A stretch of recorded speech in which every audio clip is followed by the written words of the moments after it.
ಹೋಟೆಲ್ನಲ್ಲಿ ಊಟ ತಿನ್ನ ಕಾಣಬೇಕು, ಅಮ್ಮನ ಕೈ ತುತ್ತಿನ ಋಣ ಬೇಕು. ತಾಯಿ ದೇವರು ಮೊದಲು, ಅಮ್ಮ ಮಕ್ಕಳಿಗೆ ತುತ್ತು ಅನ್ನ ನೀರು ಹಾಲು ಮೊಸರು ಬೆಣ್ಣೆ ತಿನ್ನಿಸಿ ಬೆಳೆಸಿದ ದೇವತಿ. ಹೋಟೆಲ್ನಲ್ಲಿ ಊಟ ತಿನ್ನ ಕಾಣಬೇಕು ಸತಿ ಸಾರು. ಬೈಲಾಳು ಐಡೆಸನು ಕ್ಯಾಂಪು ವಿಶ್ವವಿಜ್ಞಾನಿ ಸತಿ ಸಾರು. ನಿನ್ನ ತಾಯಿ ಮೊದಲು ನಿನಗೆ ಅನ್ನ ನೀರು ಹಾಲು ಕುಡಿಸಿ ಬೆಳೆಸಿದಾಳು. ನೀನು ವಿಶ್ವವಿಜ್ಞಾನಿ ಅಂದ್ರೆ ತಾಯಿ ಮಗ ಭಾರತಿ ಮಗ. ಜೈ ಕನ್ನಡಾಂಬೆ.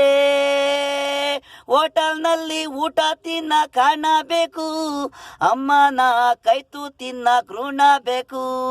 ತಾಯಿ ದೇವರು ಮೊದಲು, ಅಮ್ಮ ಮಕ್ಕಳಿಗೆ ತುತ್ತು ಅನ್ನ ನೀರು ಹಾಲು ಮೊಸರು ಬೆಣ್ಣೆ ತಿನ್ನಿಸಿ ಬೆಳೆಸಿದ ದೇವತಿ. ಹೋಟೆಲ್ನಲ್ಲಿ ಊಟ ತಿನ್ನ ಕಾಣಬೇಕು, ಅಮ್ಮನ ಕೈತು ತಿನ್ನ ಋಣ ಬೇಕು.